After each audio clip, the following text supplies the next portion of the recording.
ট্রাম্পের চাপে ইরানিরা আরও ঐক্যবদ্ধ, সাবেক কূটনীতিক। হরমুজে যুক্তরাষ্ট্রের গোপন তেল করিডর, প্রতিদিন সরবরাহ হচ্ছে 1 কোটি ব্যারেল তেল। ট্রাম্পের অর্থনৈতিক যুদ্ধ, যুক্তরাষ্ট্রের অভ্যন্তরীণ সংকট থেকে নজর সরানোর কৌশল। আরাগচি।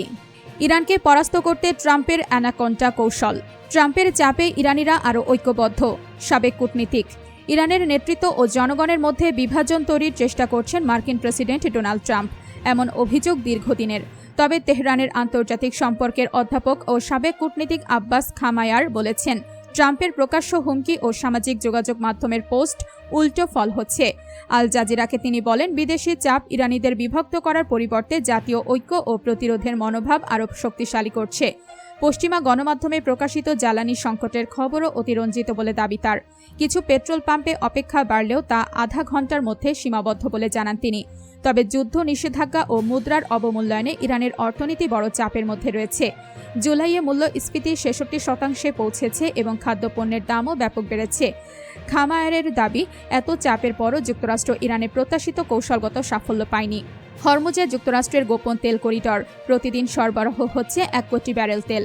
ইরানের সঙ্গে তীব্র উত্তেজনার মধ্যেই হরমুজ প্রণালীর দক্ষিণ চ্যানেলে বিশেষ নৌ করিডর তৈরি করেছে মার্কিন সামরিক বাহিনী। এক্সিওসের প্রতিবেদন অনুযায়ী ইরানের অনুমতি ছাড়াই ওমানের উপকূল ঘেঁষা এই পথ দিয়ে প্রতিদিন 15 থেকে 20টি বড় তেলবাহী ট্যাঙ্কার চলাচল করছে। এই করিডর দিয়ে দৈনিক প্রায় 1 কোটি ব্যারেল তেল বিশ্ববাজারে সরবরাহ করা হচ্ছে, যা যুদ্ধপূর্ব স্বাভাবিক সরবরাহের প্রায় অর্ধেক। মার্কিন সামরিক কর্মকর্তাদের একটি বিশেষ দল প্রতিদিন জাহাজের তালিকা ও সময়সূচি তৈরি করছে। রাতে যুদ্ধ বিমানের পাহারায় নির্ধারিত চেক পয়েন্ট দিয়ে জাহাজগুলো পার করা হচ্ছে। নাম প্রকাশে অনিচ্ছুক এক মার্কিন কর্মকর্তার দাবি, গত 2 মাস ধরে দক্ষিণ লেনটি যুক্তরাষ্ট্রের নিয়ন্ত্রণে রয়েছে। আইআরজিসি বাধা দেওয়ার চেষ্টা করতে পারে, তবে প্রণালীটির নিয়ন্ত্রণ এখন আর পুরোপুরি ইরানের হাতে নেই। ট্রাম্পের অর্থনৈতিক যুদ্ধ, যুক্তরাষ্ট্রের অভ্যন্তরীণ সংকট থেকে নজর সরানোর কৌশল। আরাগচি। ইরানকে সমর্থনকারী দেশগুলোর বিরুদ্ধেও কঠোর ব্যবস্থা নেওয়ার হুমকি দিয়ে ইতিহাসের সবচেয়ে ধ্বংসাত্মক অর্থনৈতিক অভিযান শুরুর ঘোষণা দিয়েছেন ট্রাম্প। নিজের এই পরিকল্পনাকে তিনি ইকোনমিক ডি-ডে হিসেবে বর্ণনা করেছেন। ট্রাম্পের দাবি, ইরানকে সম্পূর্ণ বিচ্ছিন্ন ও পরাজিত করতে যুক্তরাষ্ট্রের মিত্রদের ঐক্যবদ্ধ হতে হবে।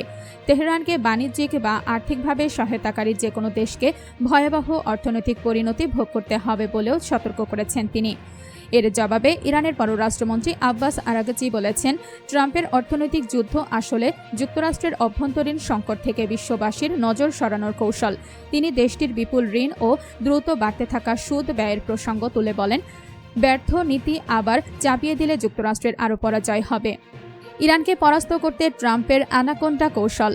ইরানের সঙ্গে কয়েক মাস ধরে চলা যুদ্ধে নির্ধারিত লক্ষ্য অর্জন করতে পারেনি যুক্তরাষ্ট্র, এমন দাবি করেছেন তেহরানের সেন্টার ফর স্ট্র্যাটেজিক স্ট্র্যাটেজির বিশ্লেষক আলী আকবর দোরেইনি। তার মতে, ট্রাম্প এমন এক যুদ্ধে আটকে গেছেন যা তিনি জিততেও পারছেন না, আবার সহজে বের হতেও পারছেন না। এই অবস্থায় ইরানকে দুর্বল করতে ওয়াশিংটন অ্যানাকোন্ডা কৌশল প্রয়োগ করেছে। অ্যানাকোন্ডার সাপ যেভাবে শিকারকে পেঁচিয়ে শ্বাসরোধ করে, যুক্তরাষ্ট্র নিষেধাজ্ঞা, বাণিজ্যিক বিচ্ছিন্নতা এবং সহযোগী দেশগুলোর ওপর চাপ দিয়ে ইরানকে নিঃশেষ করতে চাইছে।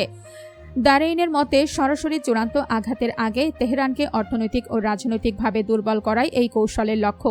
তবে অতীতের মতো এবারও ইরান চাপ মোকাবেলা করে টিকে থাকবে বলে দাবি তার।